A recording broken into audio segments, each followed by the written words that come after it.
ఈరోజు orphan day అంట, అవునా? అంటే నిజంగా మిషనరీస్ వచ్చి ఆర్ఫన్ స్టార్ట్ చేశారే, అది నాకు చాలా ఇష్టము.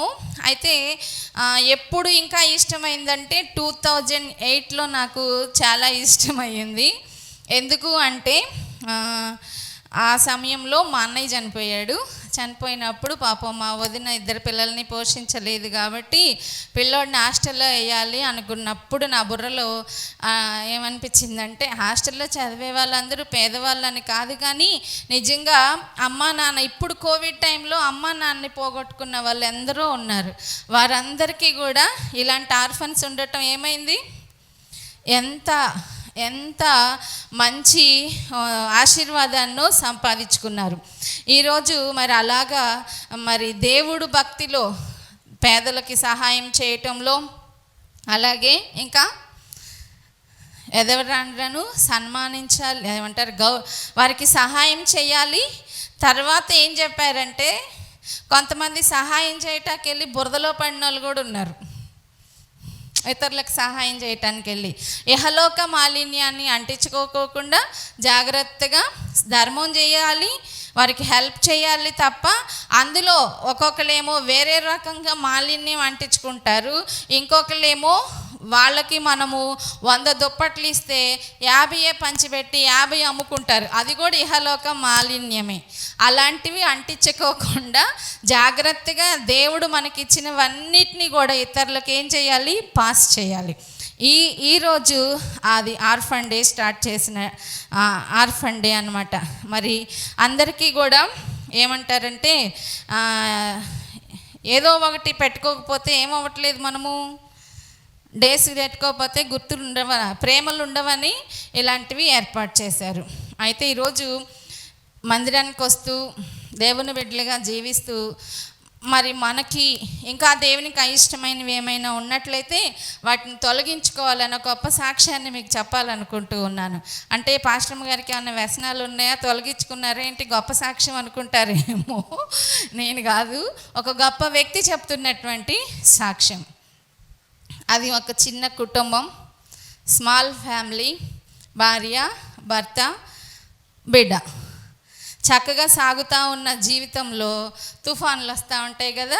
ఆ తుఫాన్లు ఏంటివి, మగవాళ్ళ ద్వారానే ఎక్కువ వస్తాయి, ఆడవాళ్ళ తర్వాత వస్తాయి తక్కువ. ఈ కుటుంబంలోకి కొంచెం డబ్బు వచ్చేసరికి ఏమవుతుంది, మా ఇంట్లో ఒకళ్ళు ఉండేవారు పక్కన, ఆయనకు కొంచెం డబ్బు వచ్చేసరికి ఇది వచ్చింది, తర్వాత గేమ్లు వచ్చాయి, తర్వాత ఈ 2 వచ్చిన తర్వాత ఇంకోటి రావాలి, ఏంటది, కన్య కనకం. ఈ 2 జయించాలి. ఈ జయించిన వాడే మంచి పురుషులు అనమాట.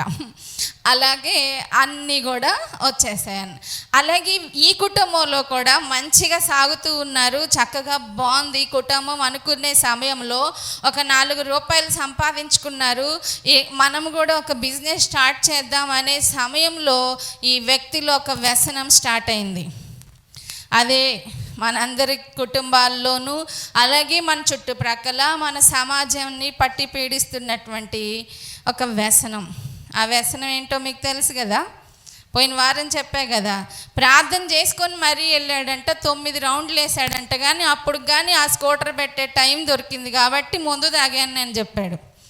ఈ కుటుంబంలో కూడా డ్రింకింగ్ అలవాటు వచ్చేసింది. సంపాదించిన డబ్బులన్నీ కూడా ఏమైపోతా ఉన్నాయి, ఇంకా రోజు రోజుకి.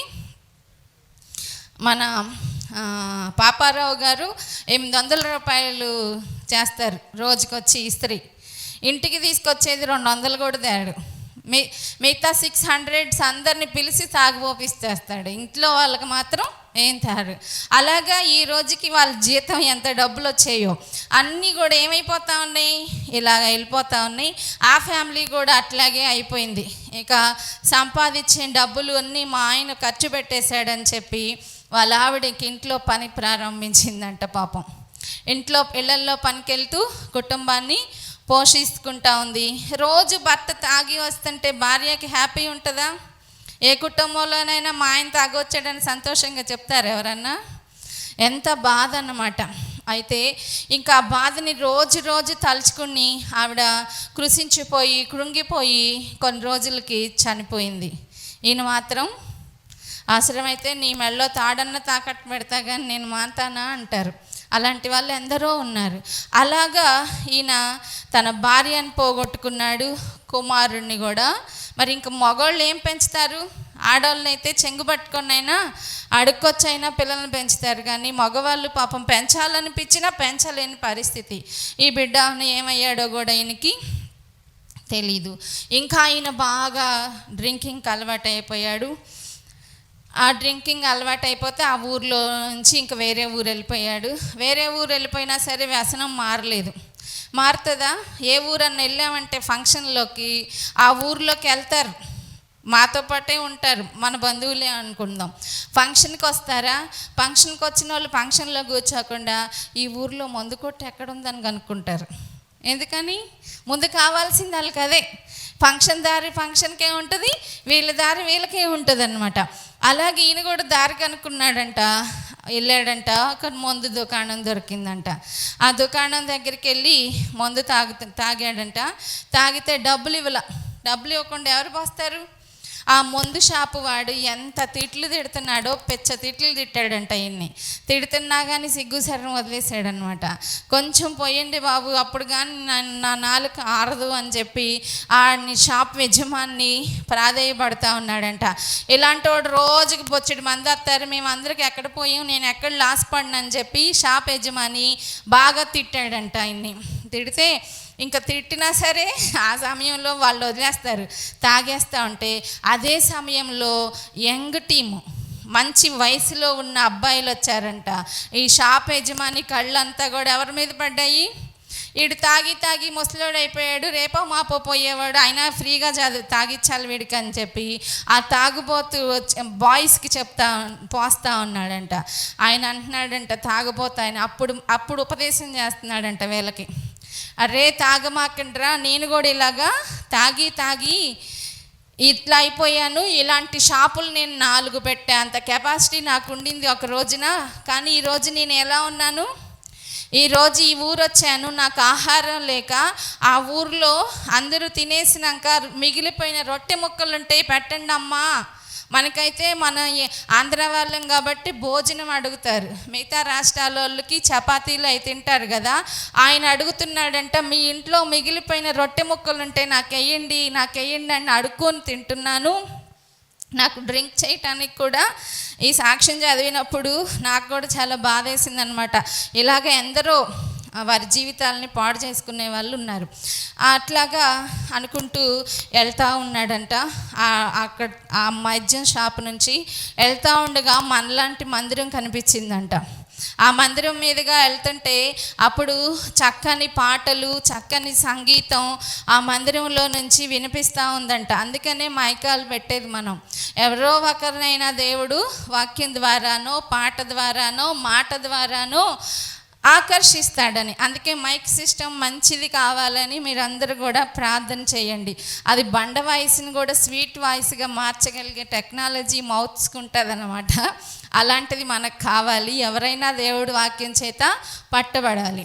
అయితే వెళ్తూ ఉన్నప్పుడు పాట వినపడిందంట. పాట వినపడేసరికి ఆయన ఆ మెట్ల మీద కూర్చున్నాడంట. మెట్ల మీద కూర్చుని ఆ పాట విన్నాడు, వాక్యం విన్నాడు. వినిన తర్వాత ఏమైందంటే ఇది అక్కడ మళ్ళీ అనౌన్స్ చేశారంటే ప్రేయర్ అయిపోయిన తర్వాత ఎవరికి చెప్పకోకుండా తాగున్నాను కాబట్టి నేను మందిరంలోకి రాకూడదని ఆ బయటే మెట్ల మీదే కూర్చొని వెళ్ళిపోయాడు. రాత్రికి మళ్ళీ ప్రేయర్ ఉందని చెప్పి అనౌన్స్ చేశారంట. ఆ రోజు సంగీతము, ఆ రోజు దేవుని మాట ఆయన్ని ఏం చేసిందంట? ఆకర్షించింది. మధ్యమత్తులో ఉండి కూడా దేవుని వాక్యాన్ని విన్నారు. మీరు ఏ మందు తాకపోయినా ఏమి చేయకపోయినా నేను చెప్పేటప్పుడే నిద్ర మత్తులోకి వెళ్ళిపోతున్నారు మీరందరూ.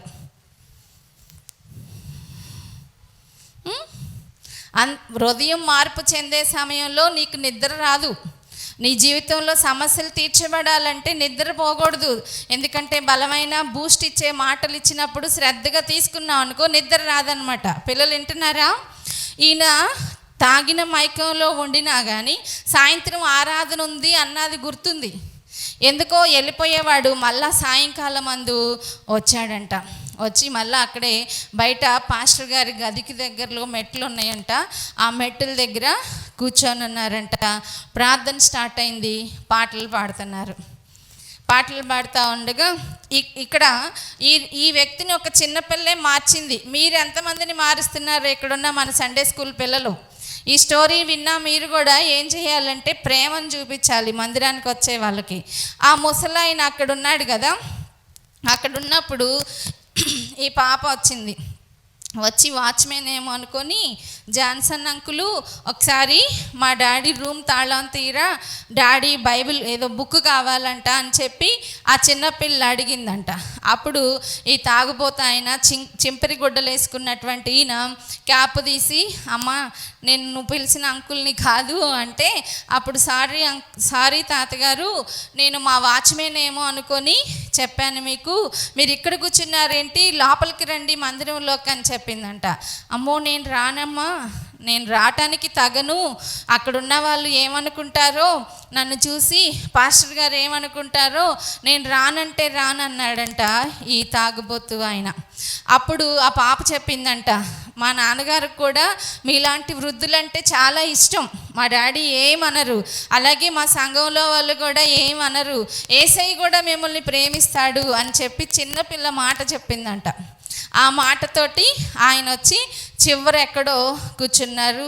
ఆ రోజు పాటలు అయిపోయినాయి, ప్రసంగం చేస్తూ ఉన్నారు పాస్టర్ గారు. ఆ ప్రసంగం ఏంటిదంటే, తప్పిపోయిన కుమారుడు వ్యసనాల్లో పడి తప్పిపోయాడు, పాపం అయిపోయాడు, మునిగిపోయాడు, ఇలాగా అనేక రకాలుగా ఇదైపోయాడు. కాబట్టి అలాంటి వాడు తండ్రి ప్రేమను గుర్తు చేసుకొని ఏం చేశాడు, తిరిగి వచ్చాడు. అప్పుడు తండ్రి ఏం చేశాడు, తప్పిపోయినోడివి నా ఇంటికి రావటం ఏంటిరా పో అనలేదు, తండ్రి ఆయన్ని కౌగలించుకున్నాడు. అదే ప్రేమ యేసయ్య మన ఎడలు కూడా చూపిస్తున్నాడు. నువ్వు త్రాగుబోతువైనా, తిరుగుబోతువైనా, తిట్టేవాడివైనా, కొట్టేవాడివైనా, నరహాంతకుడివైనా, ఎలాంటి వాడివైనా సరే ఆయన నిన్ను ప్రేమిస్తూ ఉన్నాడు అని చెప్పి పాస్టర్ గారు వాక్యాన్ని బోధిస్తూ ఉండగా, ఆ రోజు వాక్యం వింటున్న వారి కళ్ళల్లో కన్నీరు వచ్చాయి. అలాగే ఈ వృద్ధుడికి కూడా కన్నీళ్ళు వచ్చాయి. వాక్యం వింటున్నప్పుడు మీలో ఎంతమందికి పశ్చాత్తాపం కలిగి కన్నీరు గార్చిన సందర్భాలు ఏమైనా ఉన్నాయా? ఇది నాకు కాదులే అని చెప్పి యూట్యూబ్లో కనుక లైక్ చేయండి, షేర్ చేయండి అని ఇట్లా సిగ్నల్ చూపించినట్లుగా ఈ హెచ్చరిక నా పక్కనకి, ఈ హెచ్చరిక వీళ్ళకి అని చూపిస్తున్నాం తప్ప ఇది నాకు అని చెప్పే వాళ్ళు ఎందరున్నారో నాకైతే తెలీదు. ఈయనైతే అలాగే అనుకున్నాడు. అందరూ అయిపోయింది, ప్రార్థన అయిపోయిన తర్వాత మరి ఎవరైతే ఈ రోజుని యేసు ప్రభుని మీ సొంత రక్షకునిగా అంగీకరిస్తారో మీ హ్యాండ్ చూపించండి అన్నప్పుడు అందరు చేతులు చూపించారు. లేచి నిలబడండి, ముందుకు రండి, మీ అందరి కోసం నేను ఏం చేస్తాను, ప్రార్థన చేస్తాను అన్నప్పుడు అందరూ వస్తున్నారు. కానీ ఈయనకేమీ లేదు, ధైర్యం లేదు, బట్టలు కూడా నీట్గా లేవు. ఈరోజు ఈ స్టోరీ ద్వారా నీలో ఒకవేళ ఆ డ్రింకింగ్ వ్యసనమే లేకపోవచ్చు, అంతకంటే ఘోరమైంది నీలో ఉండుండొచ్చు.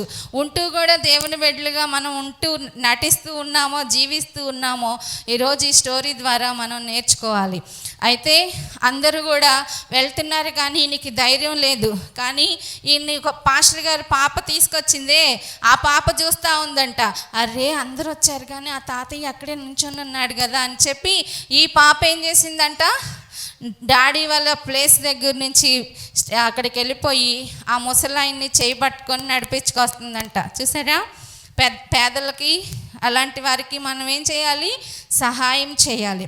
ఆ పాపను నడిపించుకొని తీసుకొస్తున్న దృశ్యాన్ని చూసిన సంఘస్థులు ఇంకా ఏడుస్తున్నారంట. అరే పాస్టర్ గారికే కాదు ప్రేమ, వాళ్ళ బిడ్డలకు కూడా ఎంత ప్రేమ ఉందా అని చెప్పి ఆ వృద్ధుడికి హ్యాపీగా ఉంది, చూస్తున్న వారికి కూడా సంతోషంగా ఉంది. అందరితో పాటు వచ్చారు. డాడీ ఇట్లా పొద్దున ఇక్కడికి వచ్చారు ఈయన అని చెప్పి ఆ పాప ఆ ముసలాయన్ని డాడీకి చెప్పింది. ఆ పాస్టర్ గారు కూడా ఆయన కోసం ప్రార్థన చేస్తాను రండి అంటే, వద్దు బాబు పాస్టర్ గారు నేను మంచివాడిని కాదు, నేను దుర్మార్గుణ్ణి అని చెప్పి అంటే, సరే ఉండు కొంచెంసేపు ఉండండి మీతో మాట్లాడతానని ఆ పాస్టర్ గారు ఆయన్ని పక్కన పెట్టి వచ్చిన వాళ్ళందరికీ కూడా ప్రేయర్స్ చేసి అందరినీ కూడా పంపించేశారు. ఇంకా కొంచెంసేపు పాస్టర్ గారు గదిలోకి తీసుకెళ్ళి ఈయనకి కొంచెంసేపు కౌన్సిలింగ్ చేస్తూ ఉన్నారు.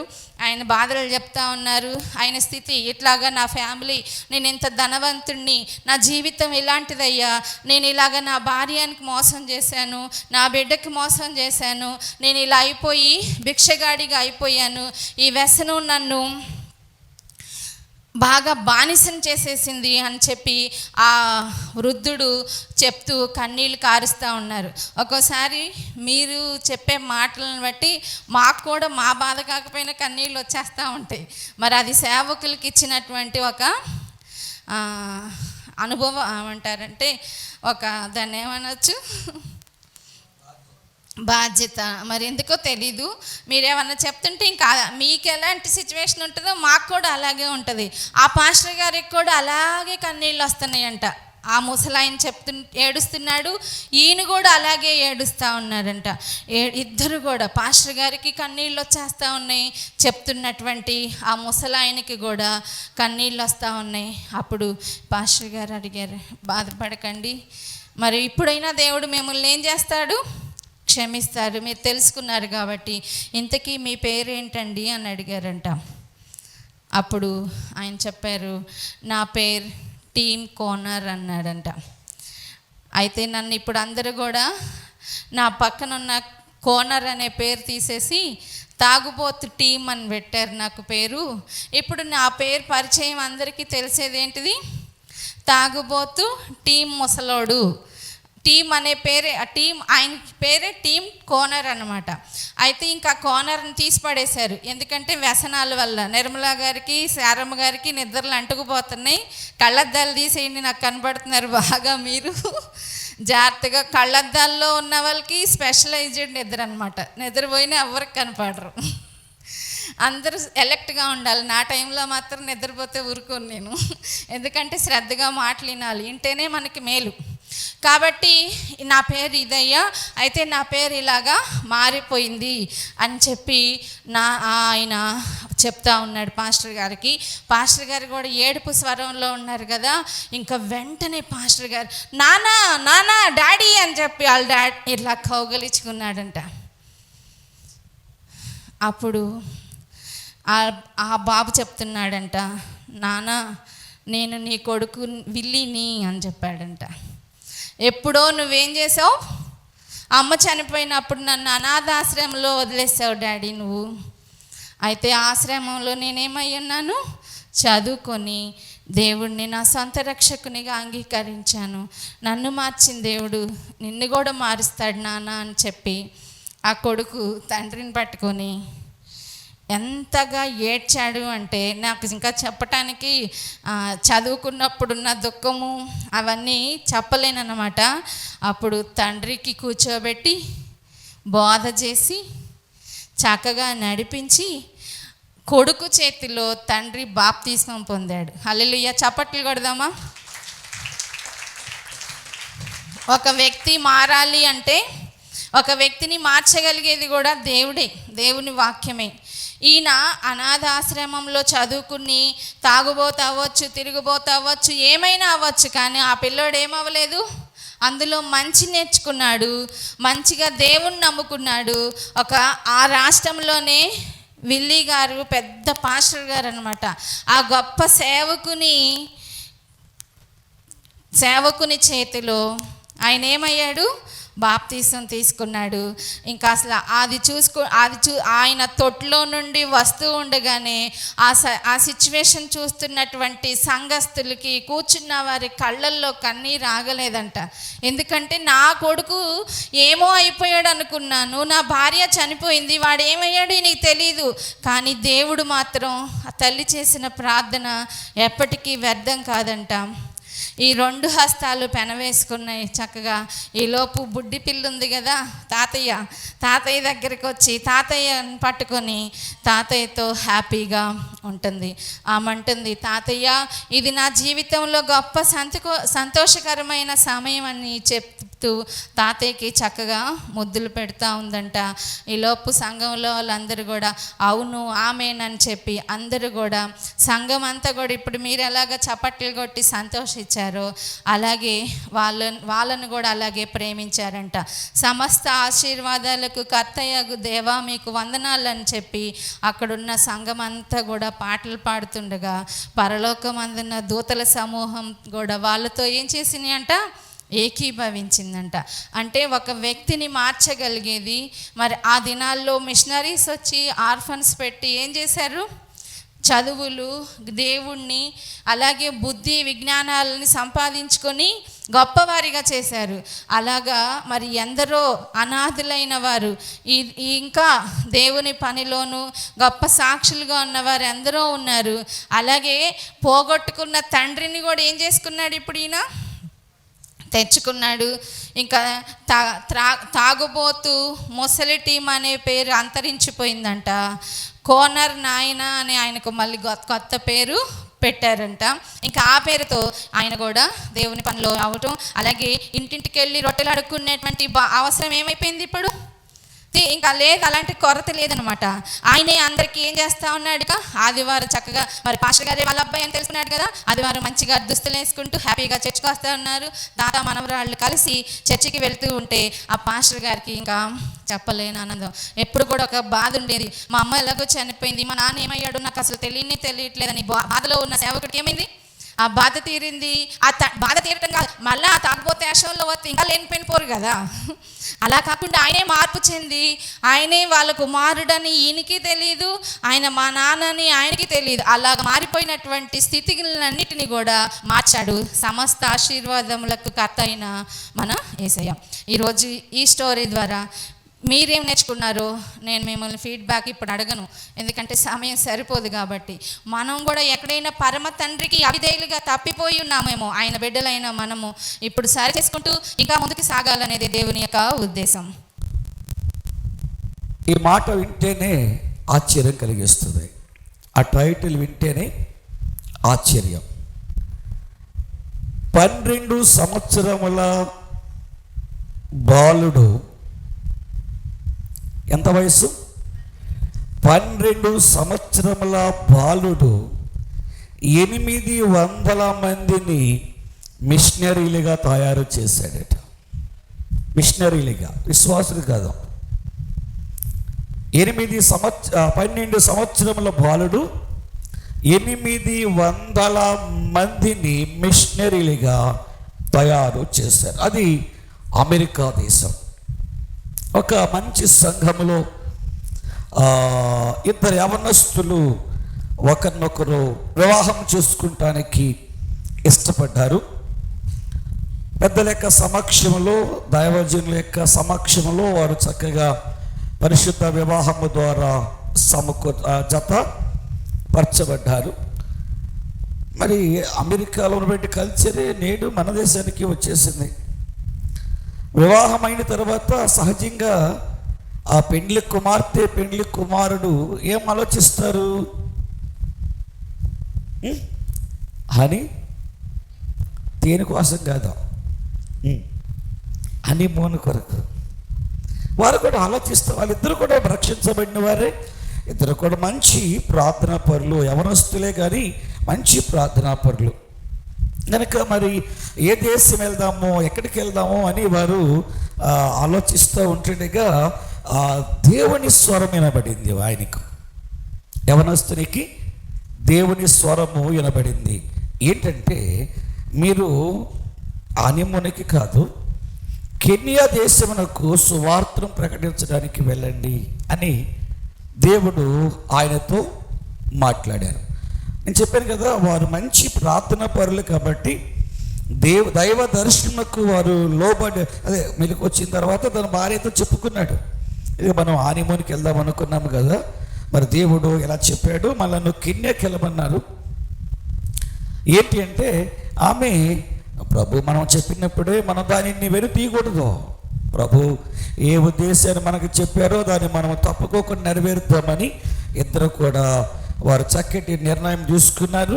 హనీమూన్ను వారు మర్చిపోయారు. కెన్యా దేశం వెళ్ళడానికి ఇద్దరు కూడా సిద్ధపడ్డారు. టికెట్లు తీసుకున్నారు.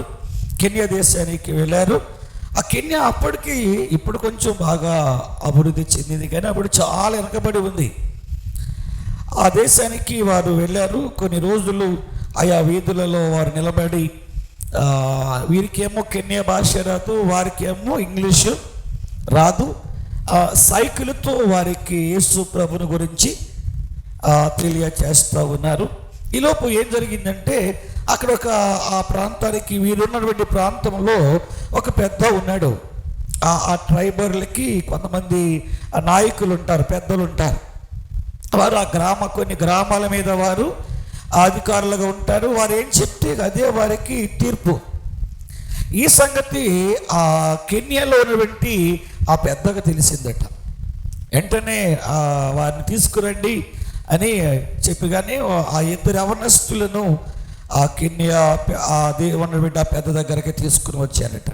ఆయన చాలా కోపంతో మండిపోయిన వాడై ఏ గ్రామంలో ఉన్నారో ఆ గ్రామమునకు ఒక 3 కిలోమీటర్ దూరంలో ఉన్నటువంటి ఒక భయంకరమైన అడవికి వారిని పంపించేశారు. మీరు గ్రామంలో ఉండకూడదు, గ్రామంలో మీరు తిరగకూడదు, ఈ గ్రామంలో యేసు ప్రభుని గురించి మీరు ప్రకటించకూడదు. మీరు ఎప్పుడైనా సరే వస్తే కనుక మిట్ట మధ్యాహ్నం 1 గంటకు వచ్చి మీకు కావాల్సిన ఆహారం తీసుకుని వెళ్ళిపోవాలి, కానీ గ్రామంలో మీరు ఎక్కడ కనబడకూడదు, మాట్లాడకూడదు అని చెప్పి భయంకరమైనటువంటి ఆ తీర్పునిచ్చి వారిని అప్పటికప్పుడే వారికి ఏమన్నాయో వాటన్నిటిని తీసుకెళ్ళి ఆ కారారణ్యంలో వారిని వదిలేసేశారు. యవనస్తులు ఆ ఇద్దరు కూడా అక్కడ ఆ అడవిలో దొరికినటువంటి వాటితో చిన్న గుడిసె వేసుకున్నారు. అమెరికా దేశంలో వారికి ఎంతో మంచి విలాసవంతమైనటువంటి ఇళ్ళు ఉన్నాయి. వారెంతో ధనవంతులు అయినప్పటికీ ఆ దైవ దర్శనకు వారు లోబడిన వారై మరి వారికి సుఖం అంతటిని లోకంలో అనుభవించవలసిన వాటన్నిటిని అనుభవించేసి వారు కెన్యా దేశానికి వెళ్ళగా వాళ్ళు కారు అడవిలోనికి వారిని పంపించి వేశారు. ఒక చిన్న గుడిసె వేసుకుని ఇద్దరు ప్రతిరోజు భార్యాభర్తలు, ప్రభా మరి మమ్మలను ఈ కెన్యా దేశానికి రమ్మని మీరు వెళ్ళమని చెప్పారు, మీ దర్శనకు లోపడి మేము వచ్చాము, మరి మీ చిత్తం ఏమిటి అని ప్రతిరోజు ప్రార్థన చేస్తూ ఉన్నారు. ఆ ప్రాంతానికి ఒక 12 సంవత్సరంలో వయసున్నటువంటి ఒక పిల్లవాడు రోజు ఒక 100-150 గొర్రెలను తోలుకుని మేపడానికి వచ్చేవాడట. 100-150 గొర్రెలను మేపడానికి ఒక 12 సంవత్సరంలో బాలుడు ఆ ప్రాంతానికి వస్తూ ఉండగా ఒక రోజున ఒక నక్క ఒక చిన్న గొర్రె పిల్లను పట్టుకుని ఎత్తుకుపోతా ఉంటుంటే ఆ పిల్లవాడు అరుస్తూ ఉన్నాడంట, ఎవరైనా సహాయం చేయండి. ఆ నక్క దగ్గరికి వెళ్ళే ధైర్యం లేదు. ఎవరైనా సహాయం చేయండి అని అరుస్తూ ఉంటుంటే ఆ మాటలు పాస్టర్ గారికి, ఈ యవనస్తునికి వినబడి ఈయన గబగా వెళ్ళి కర్ర తీసుకుని వెళ్ళి ఆ నక్క నోటి నుండి ఆ గొర్రె పిల్లను విడిపించారు. అప్పుడు ఆ పిల్లవాడు ఈ యవనస్తునికి థ్యాంక్స్ చెప్పాడు, చాలా వందనాలండి అని. ఇక ఎప్పుడు ఆ ప్రాంతానికి వచ్చినప్పుడు ఆ పిల్లవాడు తప్పుకోకుండా వీరి దగ్గరికి వచ్చేవాడు. ఆ పిల్లవాడికి ఏం తెలియదు, వెళ్ళకూడదు, చిన్న పిల్లవాడు కదా, ఆయనకేమి కండిషన్ తెలియదు.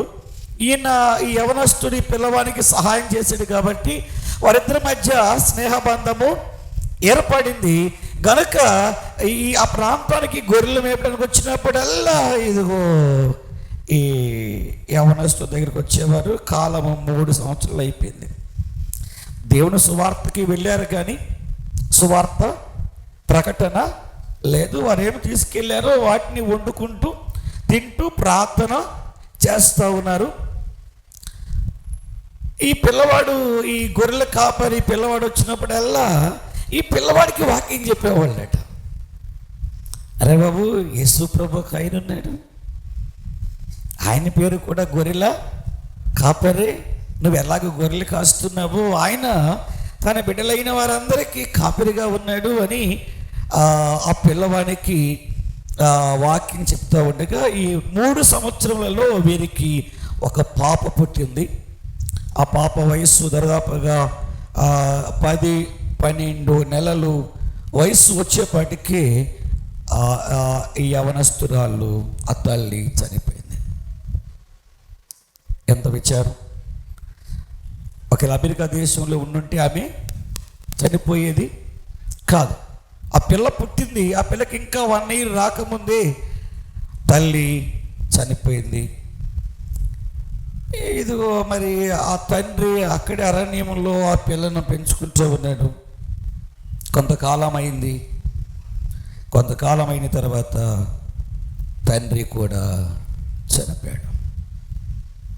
యవనస్తులు, అప్పుడే పెళ్ళయింది, వారికి ఎంతో భవిష్యత్తు ఉంది, వారెంతో గొప్పవారు కావలసిన వారై ఉన్నారు. ఇద్దరు అక్కడ చనిపోయారు. దాదాపుగా సంవత్సరన్నర ఆ పిల్లను తీసుకుని ఆ పిల్లవాడు ఊర్లోనికి తీసుకుని వెళ్ళాడు. అక్కడి నుండి ఆ పిల్లను కెన్యా దేశంలో ఉన్నటువంటి ఒక అనాది శరణాలయంలో పిల్లను చేర్చారు. ఆ శరణాలయానికి ఎవరైతే స్పాన్సర్ చేస్తారో వారు ఇంగ్లాండ్ దేశం నుండి ఆ ప్రాంతానికి వచ్చినప్పుడు ఆ పిల్లను చూసినప్పుడు వారికి అనిపించిందంటే ఈ పిల్లను మనం ఇంగ్లాండ్ దేశానికి తీసుకుని వెళ్ళిపోదాం కదా అని ఇంగ్లాండ్ దేశానికి తీసుకుని వెళ్ళారు. ఆమె దాదాపుగా 18 ఏట వరకు ఇంగ్లాండ్ దేశంలోనే ఆర్ఫన్లో ఉంటూ చదువుకుంది.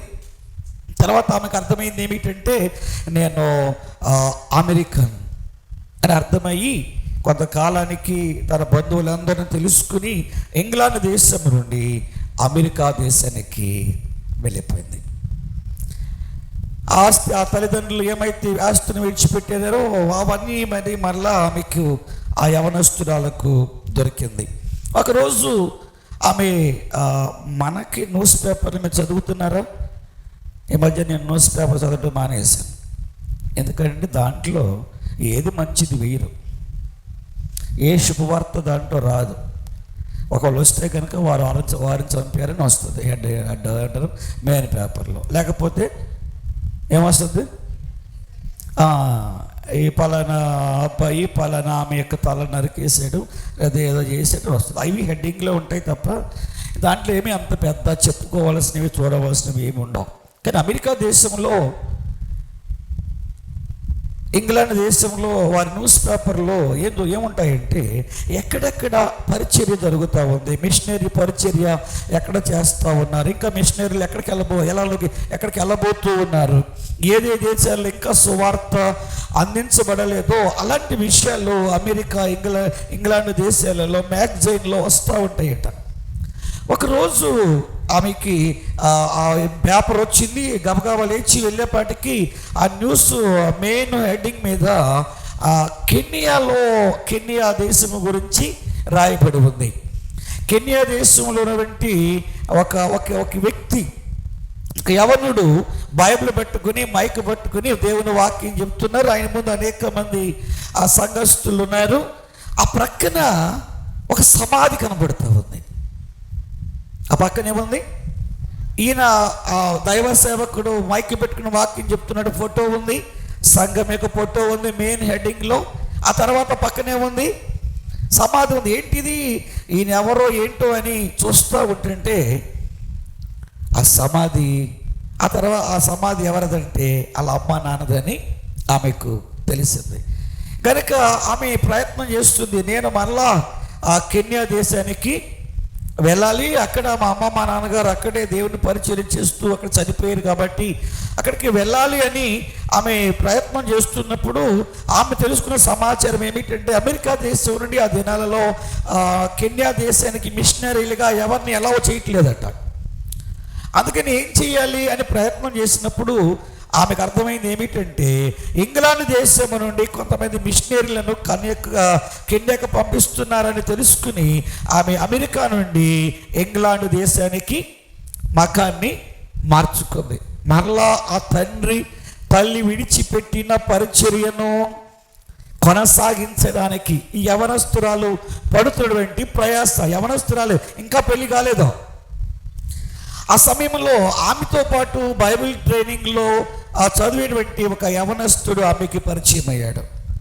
సహజంగా స్త్రీలు ముందుగా ఏమంటారు, ఆ ప్రేమను వ్యక్తపరచరు కదా, నేను ప్రేమిస్తున్నానని. పురుషులే వ్యక్తపరుస్తారు. కనుక ఆ యవనస్తుడు కూడా ఈమెను చూసి నేను మిమ్మల్ని ప్రేమిస్తున్నాను, మిమ్మల్ని పెళ్లి చేసుకోవాలని అనుకుంటున్నానంటే అప్పుడు ఆమె ఒక కండిషన్ పెట్టింది. నేను కూడా నువ్వంటే నాకు ఇష్టమే, కానీ ఒక కండిషన్ ఏమిటంటే, నా యొక్క థీమ్ ఏమిటంటే, మా అమ్మ మా నాన్నగారు ఎక్కడైతే సువార్త పరిచర్యకి వెళ్ళి పరిచర్య చేసి అక్కడ చనిపోయారో అక్కడ నేను సువార్తను అక్కడికి వెళ్ళాలి, అక్కడ సువార్త ప్రకటించాలి అనేటువంటి ఆశ నాకుంది. ఒకవేళ అలాంటి ఆశ నా వలే నాతో రావడానికి మీకు ఇష్టమైతే నేను మిమ్మల్ని పెళ్లి చేసుకుంటాను అని ఆమె చెప్పినప్పుడు యవనస్తుడు ఆయన ఒప్పుకున్నాడు. వారిద్దరూ కూడా మాట్లాడుకుని అమెరికా దేశం నుండి ఏదో ఒక ఇంగ్లాండ్ దేశానికి వచ్చారు. ఇంగ్లాండ్ దేశంలో ఒకరోజు పేపర్ చదువుతుంటుండగా అక్కడ ఒక న్యూస్ వారికి వినబడింది. అదేమిటంటే, వచ్చే వారంలో 5 రోజులు ఇతర దేశాలకు మిషనరీలుగా వెళ్ళే వారికి ఇంగ్లాండ్ దేశంలో తరఫీదు ఇస్తున్నారు, ట్రైనింగ్ ఇస్తున్నారు అనేటువంటి ఒక న్యూస్ పేపర్లో వార్త రాగా వెంటనే వీరు వెళ్ళి వారిని కలిసి వారి పేర్లు రిజిస్టర్ చేసుకున్నారు.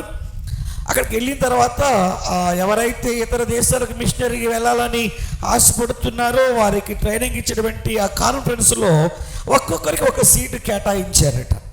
ఒక్కొక్కరికి ఒక సీటు కేటాయించారు. ఈమె వెళ్ళి ఈమెకి కేటాయించబడినటువంటి ఒక సీట్లో కూర్చుంది. ఈమె పక్కన ఇంకొక అతను, ఒక నీగ్రో ఈమె ప్రక్కన కూర్చున్నాడు. ఆమె భర్త గారు కూడా ఇంకో చోట కూర్చున్నారు. ఆ పాత్ర పక్కన ఇంకొక ఆయన కూర్చుని ఉన్నారు. ఇలాగ కాన్ఫరెన్స్ మొదలైంది. మొదటి సెక్షన్ ప్రారంభించబడింది.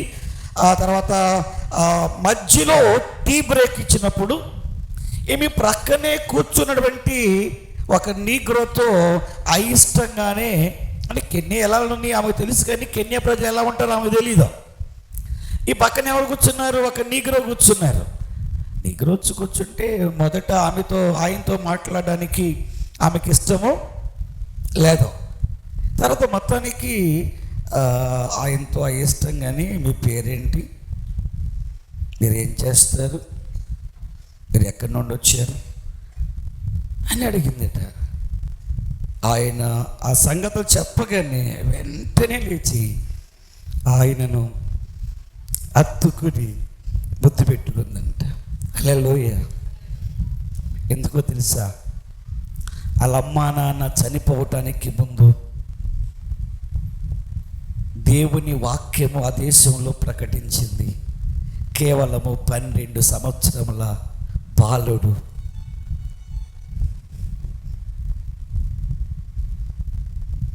ఆ బాలుడి పక్కనటువంటి బాలుడు.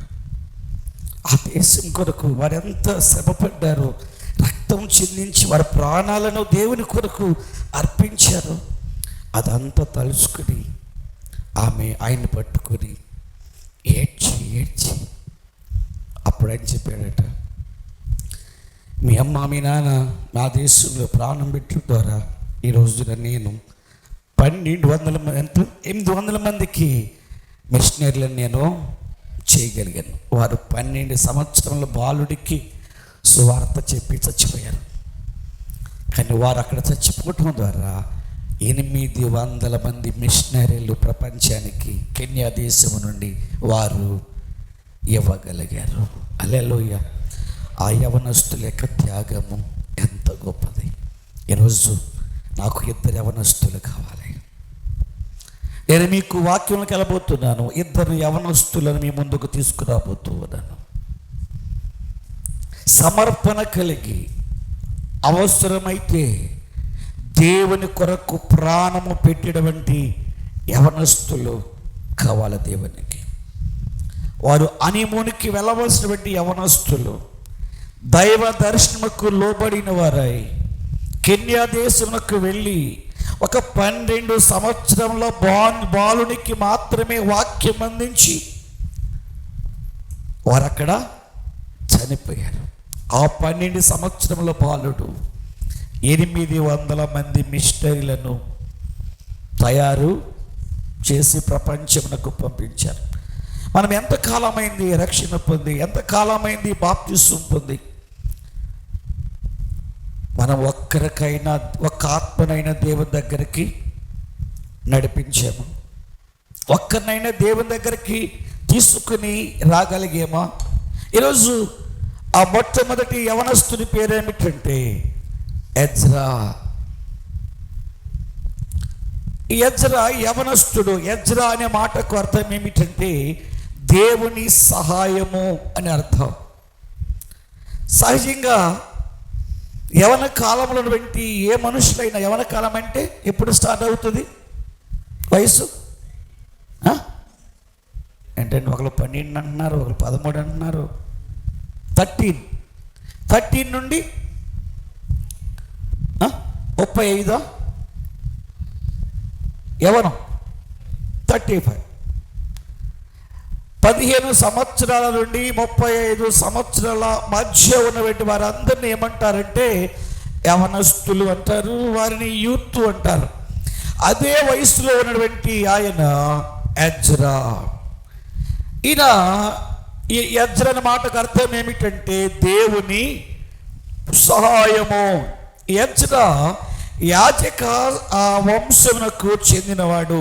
35 సంవత్సరముల లోపు ఉన్నటువంటి యవనస్తుడు ఏం చేస్తున్నాడో ఎజ్రా గ్రంథము 9వ అధ్యాయము 5వ వచనాన్ని మనము చదువుకుందాం.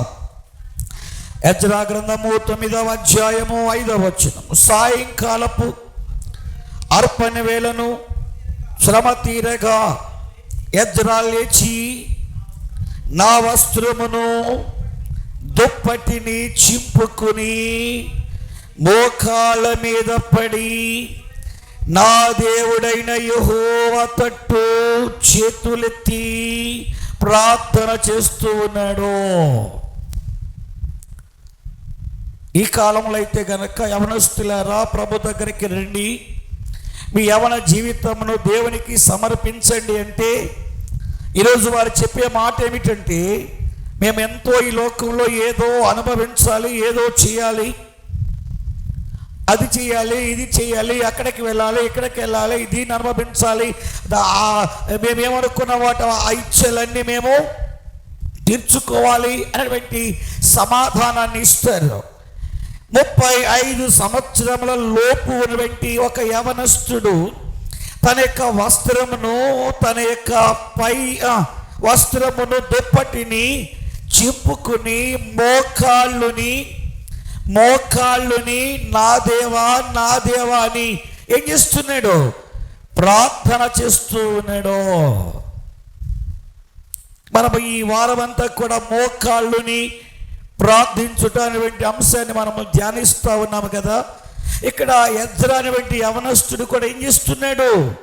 మోకాళ్ళ మీద పడి నా దేవుడైన యెహోవా తట్టు చేతులెత్తి నా దేవా నా దేవా నా ముఖము నీ వైపు ఎత్తుటకు సిగ్గుపడుచున్నానని ప్రార్థన చేస్తూ ఉన్నాడు.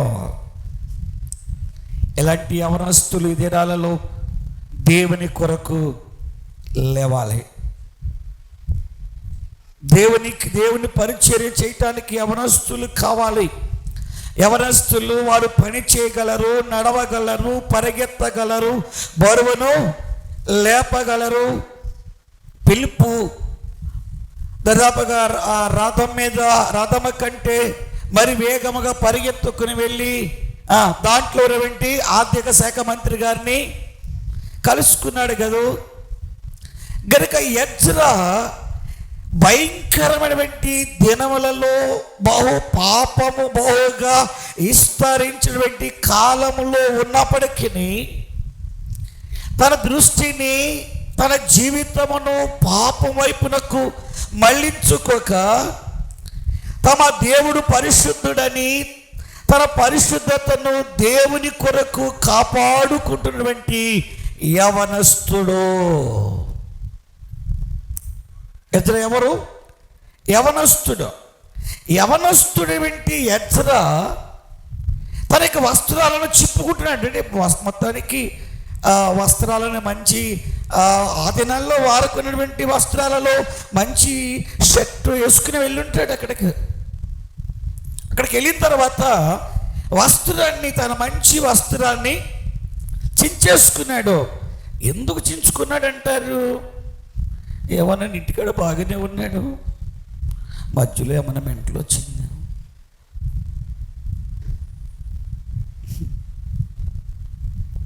ఎందుకు చించేసుకున్నారంటే 9వ అధ్యాయం 1వ వచనం.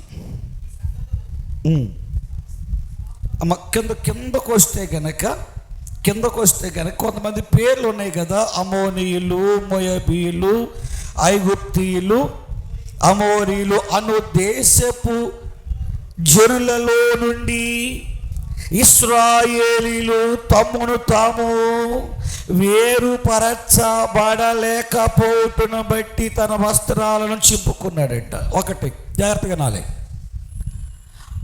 ఈ ఇశ్రాయేలీలు తిరిగి బబులోను చెర నుండి తిరిగి యోధా దేశానికి వచ్చేపాటికి యోధా దేశంలో ఎవరున్నారు?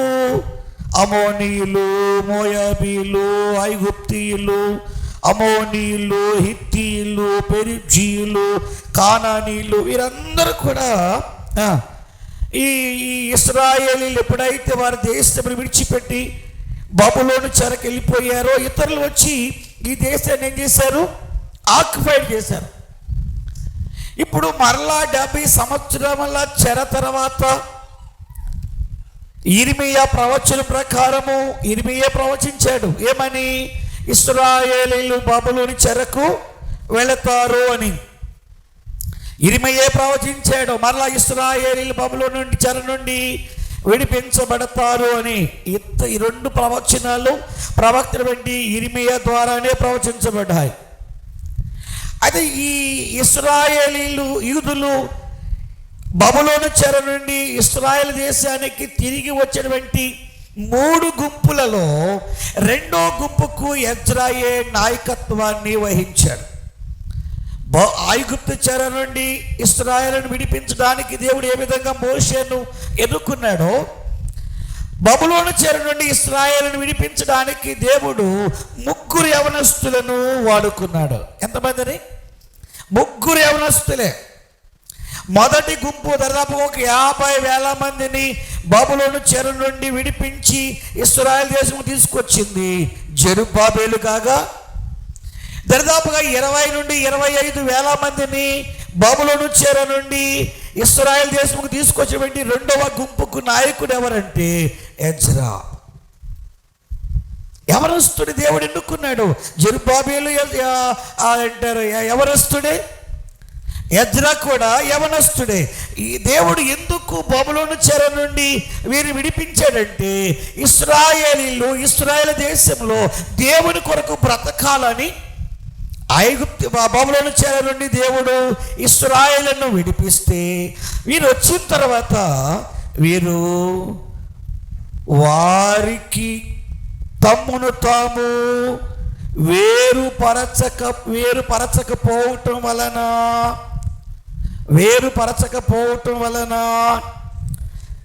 వారితో వీరు కలిసిపోవటం బట్టి ఎజ్రా చూసిన వాడై తన వస్త్రములను చింపుకొని దేవుని దగ్గర మోకరిల్లి ఏడుస్తూ ఉన్నాడు. అయ్యా, నీ ప్రజలు వారితో కలిసిపోయారయ్యా. మనము అపోస్తుల కార్యక్రమం చూసినట్లయితే 2వ అధ్యాయంలో ఏమన్నాడంటే, ఈ తరం వారికి మీరు బైబిల్ చదవట్లేదా? ఎక్కడో బయట నుంచి వినబడింది. లోపల ఉన్న వాళ్ళకి దగ్గరికి చెప్పట్లేదు. లోపల ఉన్న వాళ్ళేనా? ఈ తరం వారితో కలిసి మీరు జీవించండి అని చెప్పలేదు. ఈ తరం వారికి వేరై జీవించండి.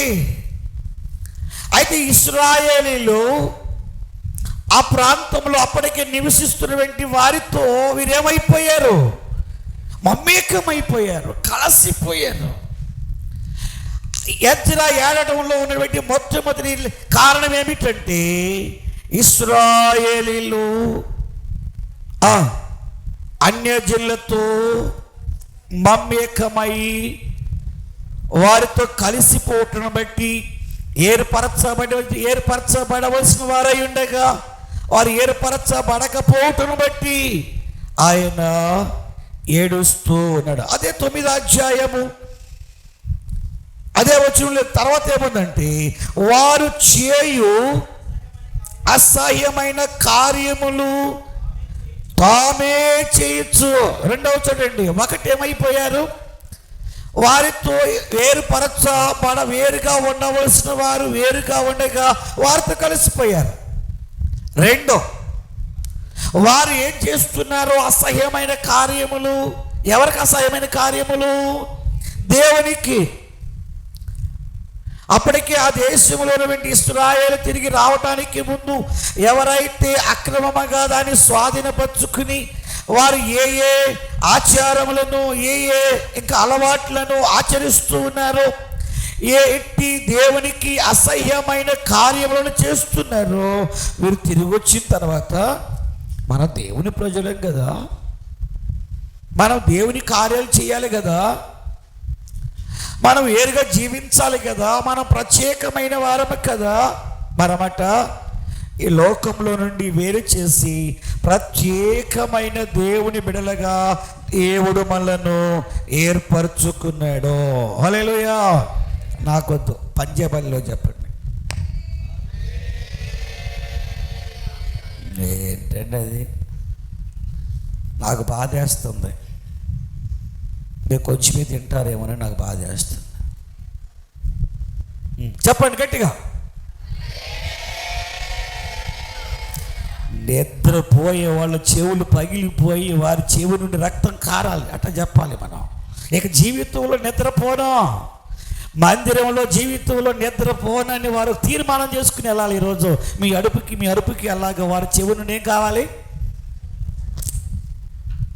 అయిపోయింది, చెవులు అరిచారు, అలా చెవులు అరిచారండి. వాళ్ళు నన్ను తిడతారు వచ్చి. మళ్ళీ ఇప్పుడు దేవుడు ఈ లోకంలో నుండి తనకు ప్రత్యేకమైన ప్రజగా ఉన్నట్లుగా మనలను ఏర్పరచుకున్నారు. పేతురు 2 పత్రికలు రాశాడు. మొదటి పత్రిక 2వ అధ్యాయము 9వ వచనంలో దేవుడు ఎలాగూ మనలను ఏర్పాటు చేసుకున్నాడో అక్కడ ఆయన వెల్లడి చేస్తూ ఉన్నాడు, తెలియచేస్తూ ఉన్నాడు. పేతురు రాసిన మొదటి పత్రిక చదవమ్మా, తీసారా? అయితే మీరు చీకటిలో నుండి ఆశ్చర్యకరమైన తన వెలుగులోనికి మిమ్మలను పిలిచినవాడు, ఏర్పరచుకున్నవాడు గుణాతిశయములను ప్రచురము చేయి నిమిత్తము, అమ్మో జాగ్రత్తగా వినాలి, మనము ఏదో ఇద్దరు ఇక్కడ చెబుతున్నారు, వీళ్ళు అసలు వదిలేసారు దాన్ని. మేము ఏర్పరచబడిన మాట నిజమే కానీ లోకంలో కలిసి ఉంటానికి అన్నట్టుగా ఉన్నారు వీళ్ళు. చెప్పండి, మనము ఏర్పరచబడిన రాజులైన. వాళ్ళు ఊరుకుంటారా? మీరు రాజులు అంటే వాళ్ళు ఊరుకుంటారా? అయితే ఈ రాజ్యానికి మనం రాజులం కాదు, ఈ రాజ్య వారసులము కాదు, మనము పరలోక రాజ్య వంశమునకు. హల్లెలూయా. దేవుని ఏర్పాటు ఎలా ఉంటుందో మీకు మరొక మాటలో చెప్పనా? నాకు ఎందుకు ఆ మాట చెప్పాలని అనిపిస్తూ ఉంది. మనం ఎలాగూ రాజ్యవంశపు వారం అయ్యామో, ఈ రాజ్యవంశపు వారం అవటానికి ఎందుకు దేవుడు మనలను ఎంత గొప్ప ప్రణాళిక వేసాడో చెప్పడానికి ఒక మాట చెప్తారు. జాగ్రత్తనండి. కానానులో పుట్టినటువంటి యోసేపును తీసుకెళ్ళి దేవుడు ఐగుప్తులో చనిపోజేశాడు. యోసేపు ఎక్కడ చచ్చిపోయాడు? ఐగుప్తులో చచ్చిపోయాడు. నిజమే నేను చెప్పేది, మళ్ళీ మీకు కన్ఫ్యూజ్ అవ్వద్దు. కానానులో పుట్టాడు, చనిపోయింది ఎక్కడ చనిపోయాడు? మోషే ఐగుప్తులో పుట్టాడు, మోయాబులో చచ్చిపోయాడు. రూతు మోయాబులో పుట్టింది, బెత్లెహేములో. ఆ బెత్లెహేములో నుండి యేసయ్య మన కొరకు జన్మించాడు. రాజులకు రాజుగా, ప్రభువులకు ప్రభువుగా. హల్లెలూయా. అంటే ఈ యేసు ప్రభువారు బెత్లెహేములో జన్మించడానికి యోసేపు ఎక్కడికి వెళ్ళాడు? ఐగుప్తులో వెళ్ళాడు. ఐగుప్తులో చచ్చిపోయాడు. ఐగుప్తులో పుట్టినటువంటి మోషేమో మోయాబులో. ఎందుకు? మోయాబులో నుండి ఎవరు రావాలి?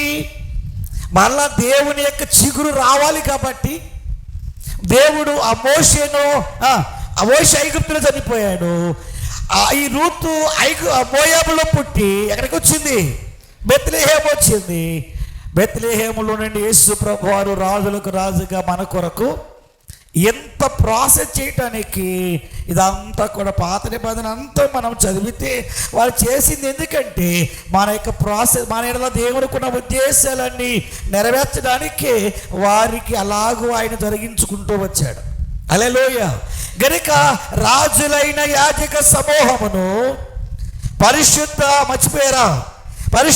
జనమును దేవుని సొత్తైనా మనకెన్ని ఆధిక్యతలు ఇచ్చాడు. అందుకు మనల్ని ఏర్పాటు చేసుకున్నాడు. ఎందుకు? రాజవంశంలో ఉండినట్లు, యాజక సమూహంలో ఉండినట్లు, పరిశుద్ధ జనముగా ఉండినట్లు, దేవుని ప్రజగా ఉండినట్లుగా ఆయన లోకంలో నుండి ఇశ్రాయేలును ఏర్పాటు చేసుకుంటే వీరేమయ్యారట? వారితో కలిసిపోయి దేవునికి అసహ్యమైన కార్యము చేయటం ద్వారా ఎజ్రా ఏం చేస్తున్నాడట? తన వస్త్రములను ఎన్ని చూశాడు? ఇప్పటికీ 2 దృశ్యాలు చూశాడు. ఎంతకంటే భయంకరమైన 3వ దృశ్యము 9వ అధ్యాయం 2వ వచనం. వారి కుమార్తెలను పెళ్లి చేసుకొనొచ్చు, వారి కుమారులకును పెళ్లికి కుమారులను తీసుకొనొచ్చు, పరిశుద్ధ సంతతిగా ఉండవలసిన తాము ఆ దేశపు జనులతో కలిసిపోయెను. చూశారు? ఏం చూశాడు ఎజ్రా? వీరు ఇశ్రాయేలు దేశం వచ్చిన తర్వాత దేవుని ప్రజలను వివాహము చేసుకోవాలి. కానీ ఇశ్రాయేలు ఏం చేస్తున్నారు? ఇశ్రాయేలు యొక్క కుమార్తెలను వారికి ఇస్తూ ఉన్నారు. వారి కుమార్తెలను వీరింటికి తీసుకొని వస్తూ ఉన్నారు. ఇది దేవుని దృష్టికి అది బహు భయంకరమైనటువంటి పాపము కనుక దీన్ని చూసినటువంటి ఎజ్రా తన వస్త్రములను చింపుకొని మోకాళ్ళుని దేవుని తట్టు తిరిగి, నా దేవా నా ముఖము నీ తట్టు ఎత్తుకొనుటకు సిగ్గుపడుచున్నానని. తర్వాత మా దోషములు మాకు తలకు పైగా హెచ్చి ఉన్నవి, మా అపరాధములు. ఈ కార్యములు చేయటం ద్వారాట ఇశ్రాయేలీల పాపము ఎంత పెరిగిందట. అసలు వీళ్ళు బబులోనికి ఎందుకు వెళ్ళారు? పని పాట లేకుండా వెళ్ళారా వీళ్ళు? ఇశ్రాయేలీలు, యూదులు ఎందుకు బబులోనికి వెళ్ళారు? ఇదే కారణం. ఆకాశమంతా డబ్బు సంపాదించాలి, అలా సంపాదించినా బాగుండేది. ఆకాశమంతా ఆస్తి సంపాదించినా బాగుండేది. ఇశ్రాయేలీలు ఆకాశమంతా పాపాన్ని సంపాదించుకున్నారట. దుష్కార్యములు చేసి అన్యజనులతో కలిసిపోయి వారు చేసినటువంటి కార్యములను చేసి, అందుకు ఇరుగుడుగా ఎజ్రా వారందరి దోషములను తన మీద వేసుకుని ఏం చేస్తున్నాడు? ప్రభా, నీ దగ్గరికి రావటానికి నేను సిగ్గుపడుతున్నానయ్యా. మనకి ఎప్పుడైనా అనుకున్నామా? అయ్యా, నాలో ఈ చిన్న పాపం ఉందనైనా, నేను అవిధేయుడిగా ఉన్నానయ్యా, అవిధేయురాలుగా ఉన్నానయ్యా, నేను మీ దగ్గరికి రావటానికి సిగ్గుపడుతున్నానయ్యా అని ఎప్పుడైనా మనము స్వపరీక్ష చేసుకున్నామా? ఏంటి దేవా చెప్పా, ఏంటి ఏం చెప్పంట, ఏంటి ఇంటర్వ్యూను, ప్రార్థన ఇంటర్వ్యూను, లేదా మానాయి అట్లా చెప్తున్నారు, అట్లా ప్రార్థన చేస్తున్నారు దినాల్లో. భీముల గురించి చెప్పట్లేదా? ఎజ్రా దేవుని వైపుకు చూడడానికి భయపడిన వాడై, సిగ్గుపడిన వాడై, తన పితరులందరి యొక్క దోషమును తన మీద వేసుకుని ఏం చేస్తున్నాడు? ఏడ్చినట్లే ఈరోజు మనలను చూస్తున్న మన యేసయ్య కూడా మనను బట్టి ఏడుస్తూ ఉన్నాడు. యేసు ప్రభువారు చివరిసారిగా యెరూషలేము వెళ్ళాడు. యెరూషలేము వెళ్ళినప్పుడు యెరూషలేమును చూచి ఆయన ఏడుస్తూ ఉన్నాడు. లూకాసు వార్త 19వ అధ్యాయం 41వ వచనం చదివి సహాయం చేస్తారా? లూకాసు వార్త 19వ అధ్యాయము 41వ వచనం. ఆయన ఆ పట్టణమును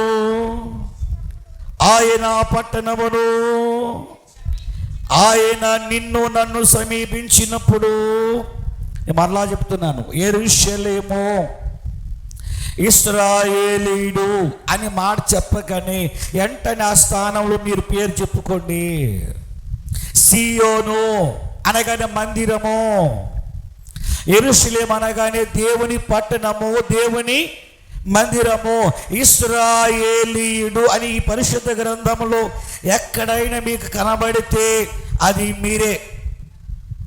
నేను చదివితే నేనే, నేను బైబిల్ చదివితే నేను, మీరు బైబిల్ చదివితే మీరే. యెరూషలేము పట్టణం అనగానే దేవుని మందిరము, సీయోను పురం అనగానే దేవుని మందిరము. ఈ రెండు మనం మర్చిపోవద్దాం.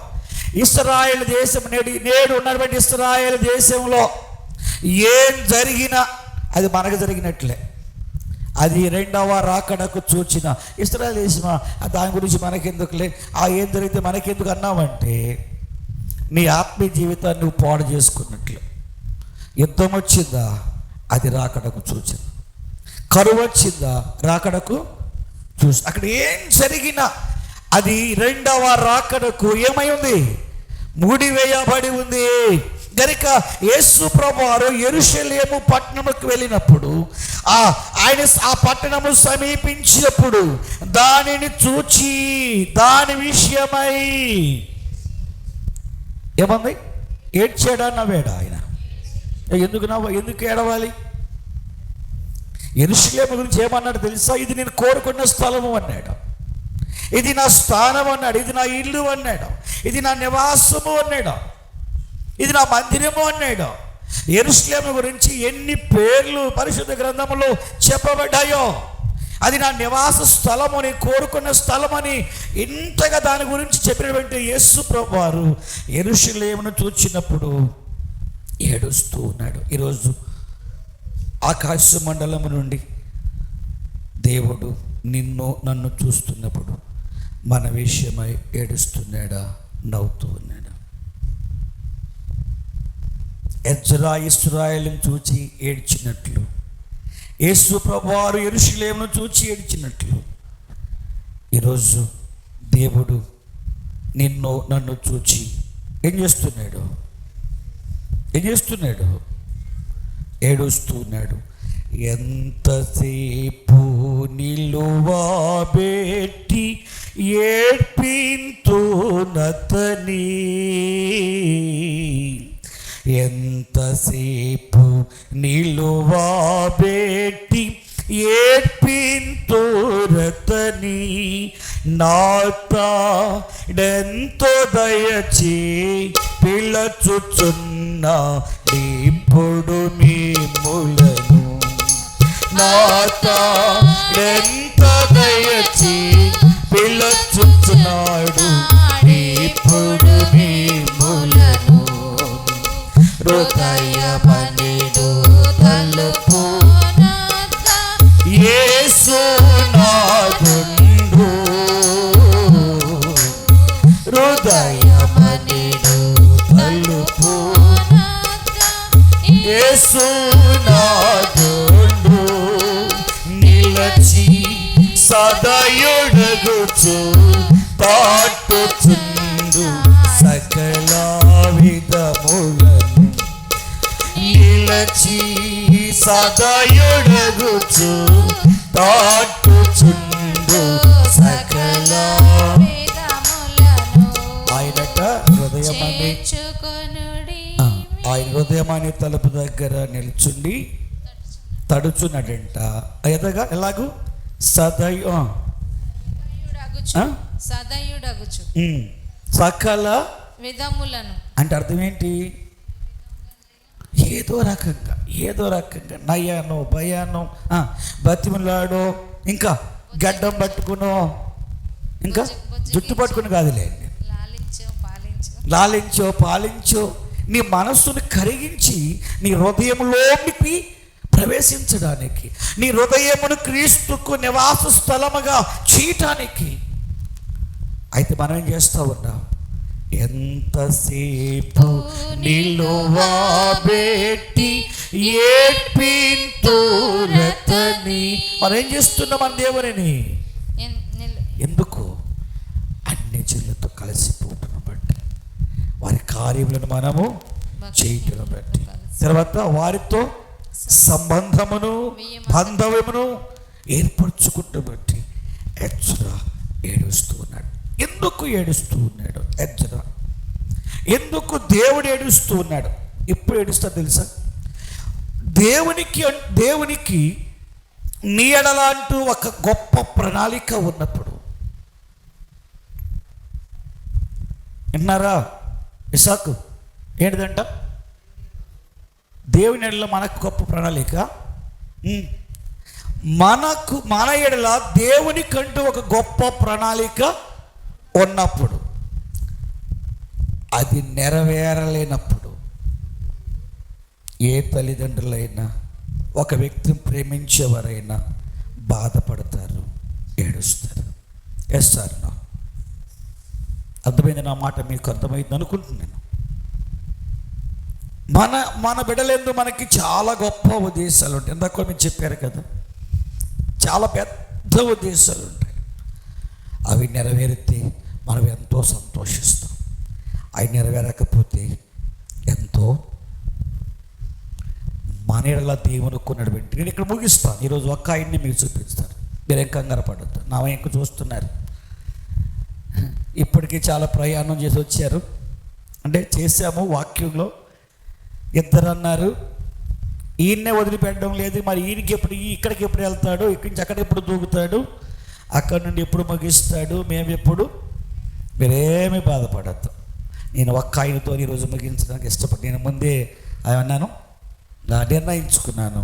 మీకు అంతకంటే ఎక్కువ పెట్టినా మీరు వినరని నాకు అర్థమైంది. కొన్ని పొట్టలు ఉంటాయి, అవి ఇంతే తింటాయి కదా. ఆశ ఉంటుంది కానీ తినాలని ఇంత మధ్య తింటారు. ఇక ఆ ముద్ద తినగానే ఇక చాలు, ఇంకేం పెట్టినా తినరు వాళ్ళు. మరి ఆ పొట్ట నాకు తెలియదు కానీ ఈ పొట్ట మాత్రం నాకు ఇంత అని అర్థమైంది. ఏ పొట్ట? ఈ పొట్ట మాత్రం నాకు ఇంత అని అర్థమైంది. కాబట్టి నేను ఎక్కడితో ముగిస్తాను. మన ఇళ్ళ దేవుడు కొన్నటువంటి గొప్ప ఏమంటారు దాన్ని? ఇంగ్లీష్లో ఏమంటారు? ఎక్స్పెక్టేషన్ అంటారా? లేవీకాండము 20వ అధ్యాయం 26వ వచనం చదివితే నేను ముగిస్తాను ఈరోజుకి. లేవీకాండము 20వ అధ్యాయము 26వ వచనాన్ని అందరూ కూడా తీయండమ్మా. నిన్నెవరో కాదులే, మా అబ్బాయి చక్కగా ఇటు పెట్టుకుని ఇటు వెళ్తున్నాడు. ఎట్ట అరే బైబిల్ ఎక్కడికి వెళ్తున్నావారంటే, వాళ్ళు పెద్ద మంది ఎక్కడికి వెళ్తున్నావారంటే ప్రార్థనకి వెళ్తున్నా అన్నాడు. బైబిల్ ఎదురంటే దీంట్లో ఉంది అంటున్నాడు. బైబిల్ నా బైబిల్ దీంట్లో ఉంది అంటున్నాడు. మరి మీరే మీరు బైబిల్ తీస్తున్నారా? మరి మాకు దిక్కులు చూస్తున్నారు నాకు తెలియదు కానీ దీంట్లో మాత్రం బైబిల్ చూడమాకండి, సరేనా? బైబిల్లో చూడండి, లేవీకాండము 20వ అధ్యాయము 26వ వచనం. అందరూ తీశారా?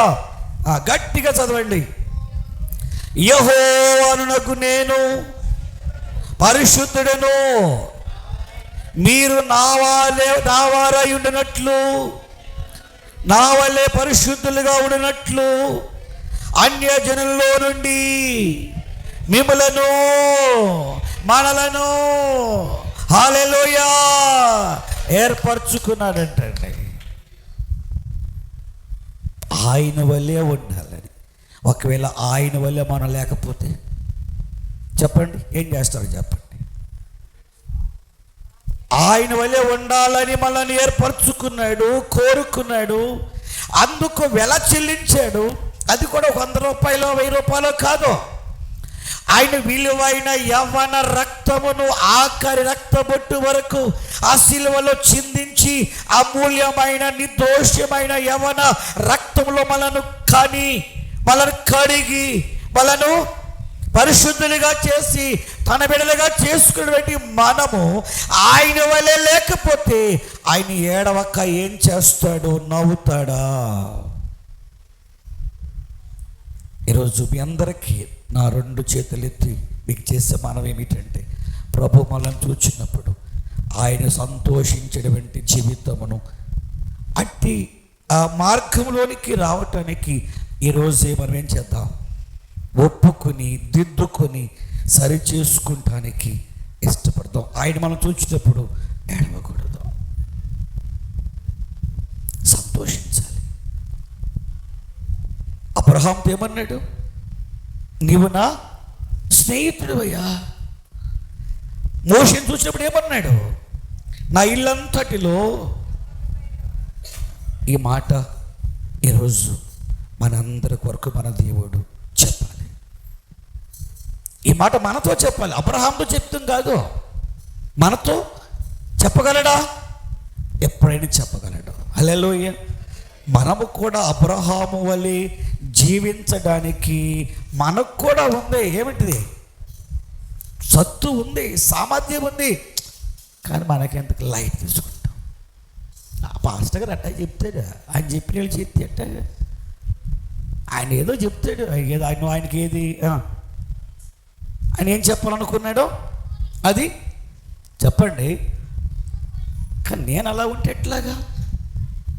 మేము గద్దించిన, హెచ్చరించిన, మరలా మీకు ప్రేమతో చెప్తున్నాను, ప్రభువారు వచ్చినప్పుడు ఆయన ఎదుట ఆయన ఇష్టపడే వ్యక్తిగా నీవు ఉండాలని ఒకే ఒక్క ఉద్దేశం. గద్దించిన, హెచ్చరించిన, ప్రేమతో మాట్లాడిన, ఇక ఆ ఒక్క ఉద్దేశం కాకుండా మీ నుండి ఇంకా ఏ స్వలాభమును ఆశించి మీతో మేము ప్రేమగా మాట్లాడలేదు, ఏ స్వలాభమును ఆశించి మిమ్మల్ని మేము గద్దించటం లేదు, ఏ స్వలాభమును ఆశించి నేను మిమ్మల్ని హెచ్చరిక చేయటలేదు.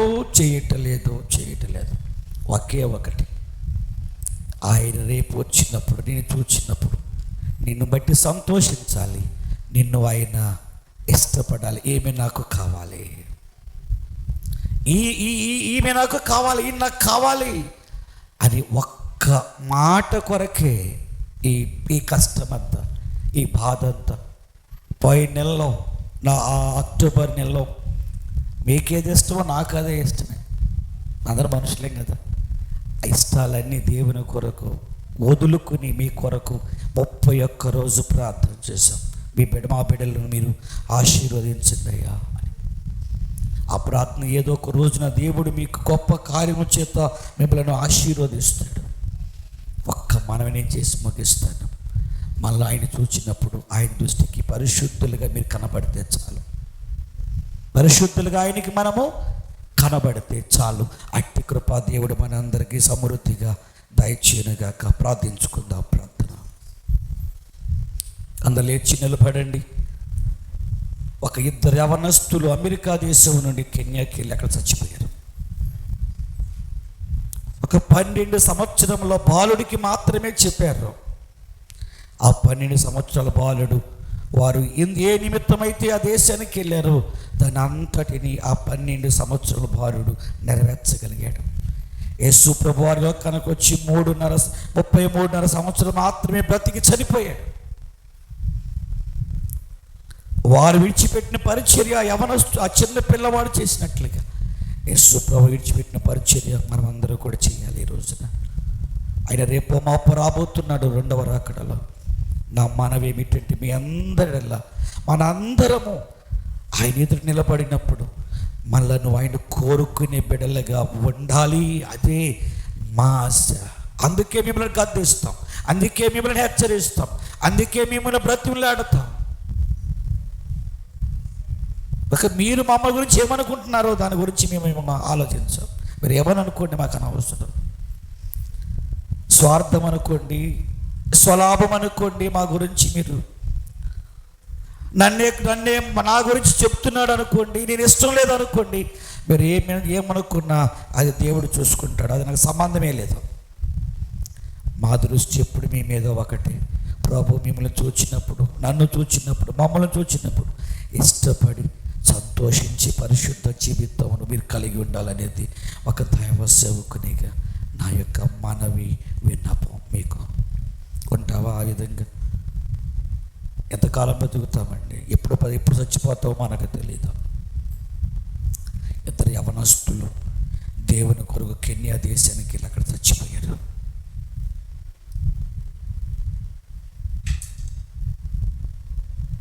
పౌలు అంటాడు, బ్రతుకుట క్రీస్తే, చావైతే మేలు.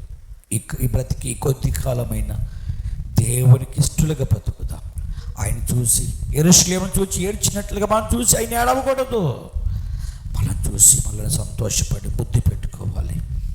అట్టి ఆత్మ జీవితం దేవుడు మనందరికీ దయచేయాలి. ప్రేమ నమ్మకమైన యేసయ్య నా వాక్యమును మా హృదయములో భద్రపరచండి. క్రీస్తు నామములో ప్రార్థించి వేడుకుంటున్నాం తండ్రి, ఆమేన్. ప్రభు స్తోత్రం. ఈ సమయమందు పాట పాడుతుండగా పరిశుద్ధ కానుకలు స్వీకరించబడతాయి.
వచ్చిన ఈ అర్పణలను మీరు సమర్పించుంటుండగా అంగీకరించండి.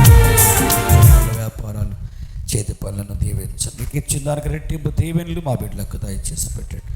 క్రీస్తు నామములో ప్రార్థించి బ్రతిమలాడి వేడుకుంటున్నాం తండ్రి, ఆమేన్. బకే నిజ రక్షకుడైన యేసుక్రీస్తు వారి కృప, తండ్రి ప్రేమ, పరిశుద్ధాత్మిక సన్నిధి, ఆయన కృపా కాపుదల ఆరాధనలోను, బలారాధనలోను, అలాగే కేక్ కటింగ్లో పాల్పొంగులు పొందిన బిడ్డలందరికీ ఇప్పుడు ఎల్లప్పుడూ సదాకాలము భూలోకమున సకల పరిశుద్ధులకు ప్రభు తోడయుండి ప్రభువే ఆశీర్వదించునుగాక, ఆమేన్. ఆయన నాతో వచ్చును, ఆయన నా కథ,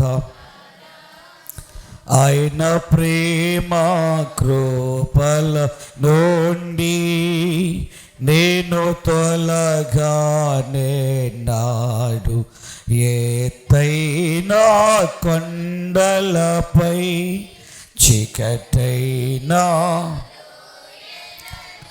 పరమగృహము చేరు వరకు ఆయన నాతో వచ్చును. ఆమేన్ ఆమేన్ ఆమేన్. హల్లెలూయా హల్లెలూయా హల్లెలూయా. అందరికీ వందనాలండి.